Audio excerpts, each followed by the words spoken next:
दोस्तों नमस्कार, हाजिर है एक बार फिर से आज की बड़ी और ताजा खबरों के साथ। बस आपसे निवेदन है, कृपया वीडियो को लाइक कर दें, चैनल को सब्सक्राइब कर लें और घंटी बटन जरूर दबा दें। वहीं पहली बड़ी खबर है, 5 राज्यों में विधानसभा चुनाव की तारीखों का हुआ ऐलान। 15 जनवरी तक रोड शो, रैली, पदयात्रा और जुलूस पर लगा बैन। ये आपको बता दें कि उत्तर प्रदेश समेत 5 राज्यों में विधानसभा चुनाव की तारीखों का ऐलान हो गया। उत्तर प्रदेश में सभी 403 सीटों के लिए 7 चरणों में चुनाव होंगे। उत्तराखंड की सभी 70 विधानसभा सीटों के लिए 1 चरण में चुनाव होंगे। पंजाब की 117 विधानसभा सीटों पर 1 चरण में मतदान होगा। गोवा में 40 विधानसभा सीटों के लिए भी 1 चरण में ही वोटिंग होगी। मणिपुर में 60 सीटों पर 2 चरण में चुनाव संपन्न होंगे। यूपी में पहला चरण 10 फरवरी, दूसरा चरण 14 फरवरी, तीसरा चरण 20 फरवरी, चौथा चरण 23 फरवरी, पांचवा 27 फरवरी, छठा 3 मार्च और सातवां 7 मार्च को होगा। इसके अलावा 14 फरवरी को यूपी के साथ साथ पंजाब, गोवा और उत्तराखंड में भी वोटिंग होगी। इन 3 राज्यों में एक ही चरण में वोटिंग होगी। मणिपुर में 27 फरवरी और 3 मार्च को 2 चरणों में वोटिंग होगी। आपको बता दें कि मुख्य चुनाव आयुक्त सुशील चंद्रा ने कहा कि 15 जनवरी तक किसी भी तरीके के रोड शो, पदयात्रा, साइकिल या फिर बाइक रैली या फिर जुलूस की इजाजत नहीं होगी। उन्होंने कहा कि 15 जनवरी के बाद स्थिति की समीक्षा की जाएगी और नए आदेश जारी कर दिए जाएंगे।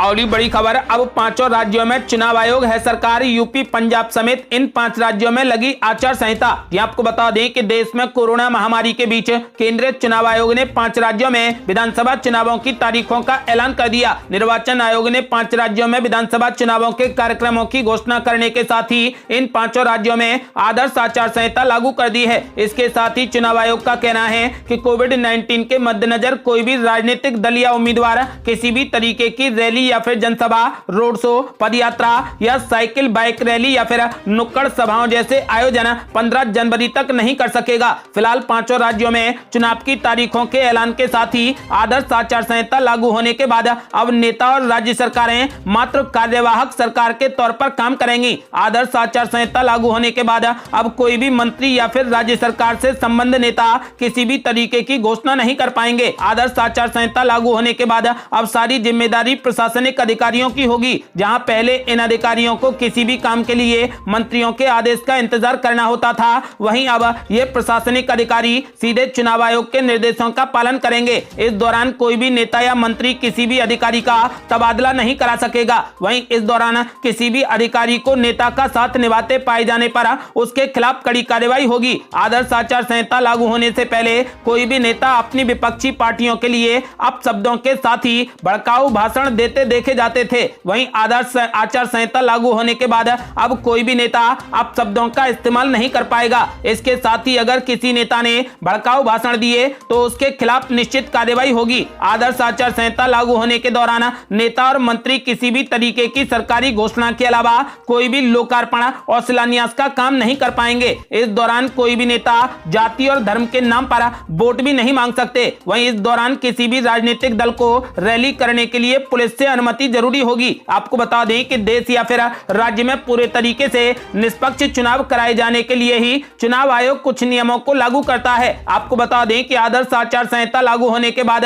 सभी नेता, मंत्री और राजनीतिक दलों को इन नियमों का पालन करना सबसे ज्यादा जरूरी होता है, जिसके तोड़ने पर चुनाव आयोग इनके खिलाफ कड़ी कार्रवाई करेगा। आपको बता दें कि फिलहाल मतदान के बाद वोटों की गिनती होने तक आदर्श आचार संहिता लागू रहती है। आपको बता दें कि फिलहाल 5 राज्यों में आदर्श आचार संहिता लागू कर दी गई है। और बड़ी खबर, यूपी में पहले चरण के लिए 14 जनवरी से होगा नामांकन। 5 राज्यों में 10 मार्च को आएंगे नतीजे। ये आपको बता दें कि निर्वाचन आयोग ने उत्तर प्रदेश की सभी 403 विधानसभा सीटों पर चुनाव की घोषणा कर दी है। चुनाव की घोषणा करते हुए मुख्य चुनाव आयुक्त सुशील चंद्रा ने बताया कि यूपी विधानसभा के चुनाव 7 चरणों में कराए जाएंगे, जबकि 10 मार्च को सभी 5 राज्यों के विधानसभा चुनाव के परिणाम घोषित किए जाएंगे। यानी कि 10 मार्च को तय हो जाएगा कि 5 राज्यों में किस राज्य में किसकी सरकार बनेगी। आपको बता दें कि फिलहाल यूपी की बात की जाए तो यूपी में 7 चरणों में चुनाव होगा, जिसमें 14 जनवरी से नामांकन पत्र दाखिल होंगे। और बड़ी खबर, अब की बार दागियों को टिकट देना पार्टियों पर पड़ेगा भारी। चुनाव आयोग ने बनाया नियम, पार्टी प्रत्याशियों को देनी होगी अहम जानकारी। ये आपको बता दें कि उत्तर प्रदेश और उत्तराखंड सहित 5 राज्यों में चुनाव आयोग ने चुनावों की तारीखों पर मोहर लगा दी है। ऐसे में राजनीतिक दल अपनी तैयारियों को अंतिम रूप देने में जुटे हैं, लेकिन लेकिन गौर करने वाली बात यह है कि चुनाव आयोग ने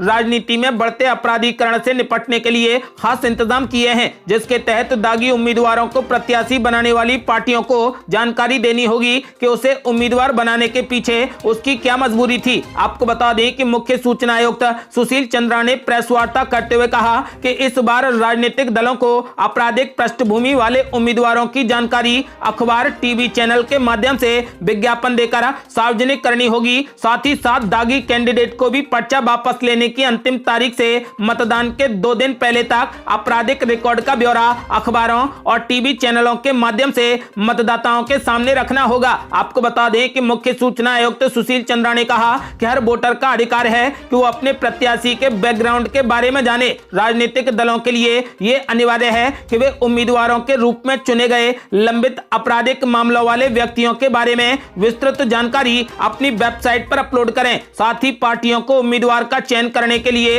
एक कारण भी देना होगा। बता दें कि इसमें जिताऊ उम्मीदवार को वजह बताना शामिल नहीं है। इसके अलावा जो राजनीतिक दल इन नियमों का पालन नहीं करेंगे उनको जुर्माना देना होगा। इसके अलावा इन सभी उम्मीदवारों की जानकारी इलेक्शन कमीशन के app know your candidate app पर भी मिलेगी। गौरतलब है कि सुप्रीम कोर्ट ने दागी नेताओं को लेकर चिंता जताई थी। साथ ही ऐसे रोकने के लिए कानून बनाने के साथ साथ चुनाव आयोग से इसमें सुधार के लिए नियम बनाने के कड़े निर्देश दिए थे। गौरतलब है कि शनिवार को चुनाव आयोग ने उत्तर प्रदेश और उत्तराखंड सहित 5 राज्यों में चुनावों की तारीखों का ऐलान किया है, जिसके मुताबिक उत्तर प्रदेश विधानसभा चुनाव 2022 7 चरणों में और उत्तराखंड विधानसभा चुनाव 1 चरण में होगा। पहले चरण का मतदान 10 फरवरी को होगा, वहीं 10 मार्च को सभी राज्यों के चुनाव के परिणाम घोषित किए जाएंगे।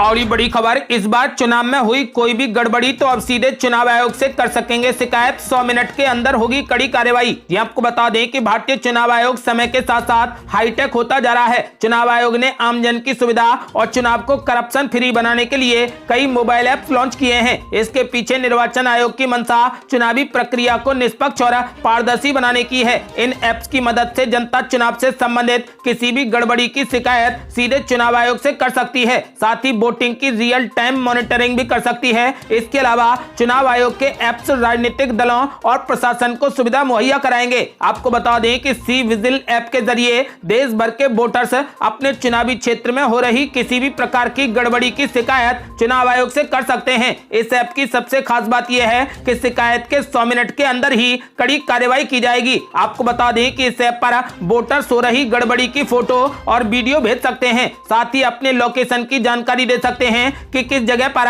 गड़बड़ी हो रही है। चुनाव में कई तरीके की गड़बड़ियां होती हैं, जैसे लोगों को पैसे देना, शराब बांटना, कंबल बांटना या फिर कपड़े देकर वोट खरीदना, लोगों को डरा धमकाकर अपने पक्ष में मतदान करवाना। ऐसे और भी कई उदाहरण हो सकते हैं। इसमें आपको एक डिस्क्रिप्शन बॉक्स मिलता है जिसमें आप पूरी जानकारी टाइप कर सकते हैं। चुनाव आयोग का कहना है कि ये एक जनभागीदारी ऐप है। ये टूल पब्लिक अपॉइंटमेंट के लिए है, जिसका उद्देश्य सिस्टम को पूरे तरीके से ट्रांसपेरेंट रखना है। इस ऐप को आप गूगल प्ले स्टोर से डाउनलोड कर सकते हैं। आपको बता दें कि इस ऐप का नाम सी विजिल ऐप है। और बड़ी खबर, ओम प्रकाश राजभर की पार्टी को वर्चुअल रैली से ऐतराज, चुनाव आयोग से मांगी छोटी जनसभाओं की इजाजत। ये आपको बता दें कि चुनाव आयोग द्वारा उत्तर प्रदेश में विधानसभा चुनाव की तारीखों के ऐलान के बाद ओम प्रकाश राजभर की सुहेलदेव भारतीय समाज पार्टी ने वर्चुअल रैली को लेकर कड़ा ऐतराज जताया है। सुभाषपा प्रदेश अध्यक्ष सुनील अर्कवंशी ने चुनाव आयोग से छोटी छोटी जनसभाओं की इजाजत देने की मांग की है। इस दौरान सुभाषपा प्रदेश अध्यक्ष ने चुनाव आयोग से भाजपा IT सेल पर भी कड़ी नजर रखने की अपील की है। बता दें कि कोरोना के चलते चुनाव आयोग ने वर्चुअल रैली कराए जाने की परमिशन दी है। और बड़ी खबर, चुनाव में वर्चुअल प्रचार को लेकर अखिलेश यादव ने चुनाव आयोग से की मांग। बोले, जिन पार्टियों के पास मजबूत सिस्टम नहीं उनके लिए फंड की करें व्यवस्था। ये आपको बता दें कि अखिलेश यादव ने विधानसभा चुनावों की तारीखों के ऐलान से पहले प्रेस कॉन्फ्रेंस की। इस दौरान अखिलेश यादव ने यूपी की जनता से 300 यूनिट फ्री बिजली और किसानों को फ्री सिंचाई के बाद एक और बड़ा ऐलान किया है। इसके साथ ही भारतीय जनता पार्टी पर जमकर हमला बोला। सपा अध्यक्ष ने यूपी के युवाओं को लुभाने के लिए बड़ी घोषणा करते हुए कहा कि सरकार बनने पर हम फिर से छात्रों को लैपटॉप देंगे। हमने पहले भी लाखों लैपटॉप दिए थे जिससे नौजवानों ने अपने रोजगार का साधन बनाया। इस दौरान अखिलेश यादव ने बीजेपी पर करारा हमला बोला। उन्होंने पीयूष जैन के साथ वायरल हुई फोटो को फेक बताते हुए कहा कि समाजवादी पार्टी दिल्ली की बीजेपी की आईटी सेल पर एफआईआर कराएगी। दरअसल अखिलेश यादव ने अमित मालवीय के एक ट्वीट पर आपत्ति जताते हुए कहा कि मेरे खिलाफ बीजेपी झूठा प्रचार कर रही है। मेरी फ्रांस की तस्वीर लगाई है जिसमें कहा गया है कि मेरे साथ कन्नौज में पकड़ा गया इत्र व्यापारी भी साथ खड़ा है। इस दौरान उन्होंने वो पोस्ट भी दिखाया। दरअसल अमित मालवीय ने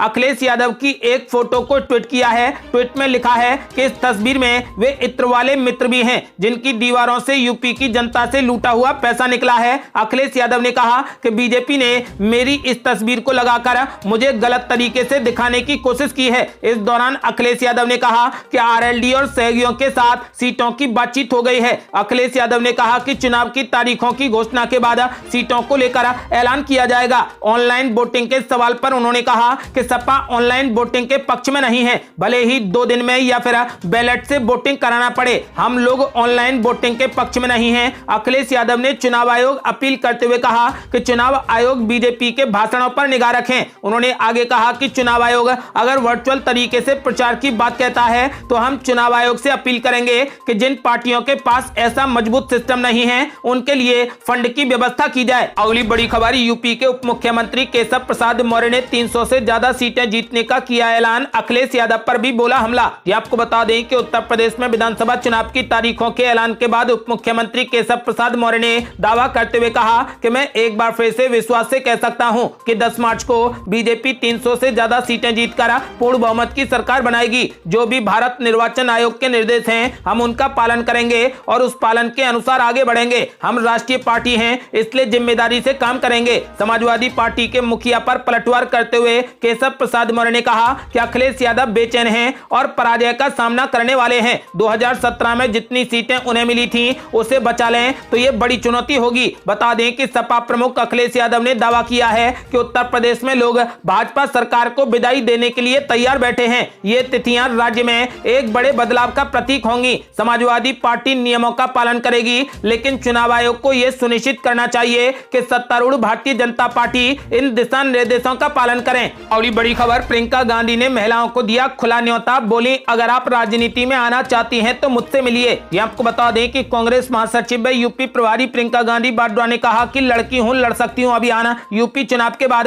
देश के दूसरे राज्यों में ले जाया जाएगा। बीते कुछ दिनों में भाजपा, सपा और आम आदमी पार्टी भी महिलाओं की बात कर रही हैं। वहीं उन्होंने कहा कि राजनीतिक रूप से महिलाओं को सशक्त बनाना है तो गैस सिलेंडर या फिर कुछ पैसे देने से काम नहीं चलेगा, उन्हें बराबरी देनी होगी। प्रियंका गांधी ने वर्चुअल अभियान की शुरुआत करते हुए फेसबुक लाइव किया। जनता से लिए गए सवालों का जवाब देते हुए उन्होंने कहा कि महिलाओं को समझना होगा कि हम एकजुट होकर भविष्य बदल सकते हैं। पिछले 1.5 साल में जहां जहां महिलाओं पर उत्पीड़न हुआ मैं वहां पर गई। उन्नाव, रायबरेली समेत जहां जहां मैं गई और पीड़ितों से मिली तो उनमें लड़ने का जज्बा देखा। उससे ही मेरे मन में ये भावना आई और इसी भावना से हमारा नारा प्रेरित है। महिलाओं को राजनीति में आने के लिए आमंत्रण देते हुए उन्होंने कहा कि अगर आप महिला हैं, राजनीति में आना चाहती हैं तो आइए और मुझसे मिलिए, हम बात करेंगे। यूपी चुनाव के लिए कांग्रेस की जो लिस्ट आएगी उसमें आप ऐसी महिलाएं पाएंगे जिन्होंने बहुत संघर्ष किया है। सपा की एक महिला की साड़ी पंचायत चुनाव में खींची गई, हम उन्हें लड़ाएंगे। आपको बता दें कि प्रियंका गांधी ने महिलाओं को चुनाव लड़ाने के लिए खुला न्योता दे दिया है। और बड़ी खबर, यूपी में चुनाव की तारीखों के ऐलान पर बोले मुख्यमंत्री योगी आदित्यनाथ, प्रचंड बहुमत से बनाएंगे सरकार। ये आपको बता दें कि उत्तर प्रदेश, पंजाब, उत्तराखंड, गोवा और मणिपुर में विधानसभा चुनावों का ऐलान हो चुका है। चुनाव आयोग ने 10 फरवरी से चुनाव की घोषणा की है जिसमें यूपी में 7 चरणों में, मणिपुर में 2 चरणों में चुनाव होंगे। आपको बता दें कि इसके अलावा पंजाब, गोवा और उत्तराखंड में एक चरण में चुनाव होंगे। इस बीच उत्तर प्रदेश के मुख्यमंत्री योगी आदित्यनाथ ने पहली प्रतिक्रिया दी है। योगी आदित्यनाथ ने कहा कि लोकतंत्र के महापर्व में प्रदेश के चुनाव की तिथियों की घोषणा का स्वागत है। Bharatiya Janata party double engine की सरकार की उपलब्धियों के आधार पर जनता जनार्दन के आशीर्वाद से प्रचंड बहुमत की सरकार बनाएगी। और बड़ी खबर, चुनाव की तारीखों के ऐलान पर बोले अखिलेश यादव, 10 मार्च को बीजेपी का होगा सफाया। ये आपको बता दें कि उत्तर प्रदेश विधानसभा चुनाव की डेट के ऐलान के बाद सपा के राष्ट्रीय अध्यक्ष अखिलेश यादव ने पहली प्रतिक्रिया देते हुए कहा कि चुनाव आयोग को सरकार पर सख्ती करनी चाहिए, हम आयोग के निर्देशों का पालन करेंगे। अखिलेश यादव बीजेपी सरकार पर हमलावर हो गए। आपको बता दें कि उन्होंने कहा कि सरकार मनमानी करती है, बीजेपी नियमों का उल्लंघन करती है। उन्होंने कहा कि वक्त आ गया है कि 10 मार्च को बीजेपी का सफाया हो जाएगा। उन्होंने कहा कि पंचायत चुनाव के दौरान राज्य के अधिकारी बीजेपी के कार्यकर्ता बन गए थे। पंचायत चुनाव में लोगों को पर्चे दाखिल नहीं करने दिए गए। चुनाव आयोग ने जो शर्तें रखी हैं हम तो उनका पालन करेंगे, लेकिन चुनाव आयोग को सरकार के लिए सख्ती रखनी चाहिए क्योंकि ये सरकार नियमों को नहीं मानती है। चुनाव आयोग देखे कि सरकार में बैठे लोग नियमों को माने। पहली बार ऐसा हो रहा है कि कोविड में चुनाव हो रहा है। चुनाव आयोग ने कई नियम बनाए हैं। आशंका इस बात की है कि कोविड फैलेगा। यदि हम वर्चुअल रैली के लिए जाएंगे तो चुनाव आयोग को उन पार्टियों के लिए भी सोचना चाहिए जिनके पास इसके लिए पर्याप्त संसाधन नहीं है। सभी पार्टियों को मौका मिले, सभी राजनीतिक दलों को बराबर देखना चाहिए। बीजेपी के पास सबसे अधिक इंफ्रास्ट्रक्चर है, बीजेपी सरकार में है, सबसे अधिक चंदा उसी को मिलता है, इसलिए चुनाव आयोग फंड की व्यवस्था करे। आपको बता दें कि अखिलेश यादव ने साफ कर दिया है कि 10 मार्च को बीजेपी का सफाया हो जाएगा।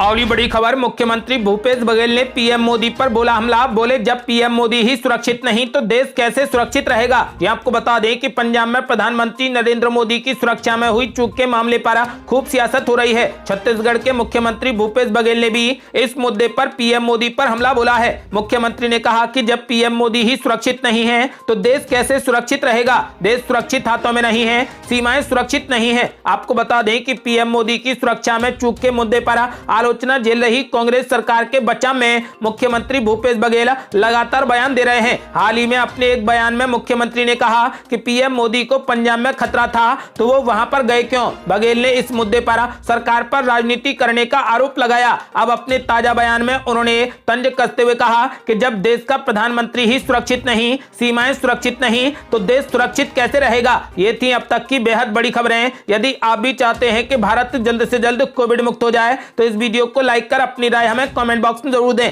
यदि आपने अभी तक हमारे चैनल को सब्सक्राइब नहीं किया है तो कृपया चैनल को सब्सक्राइब कर घंटी बटन जरूर दबा दें। जल्दी मिलते हैं बड़ी अपडेट के साथ, तब तक के लिए जय हिंद, जय भारत।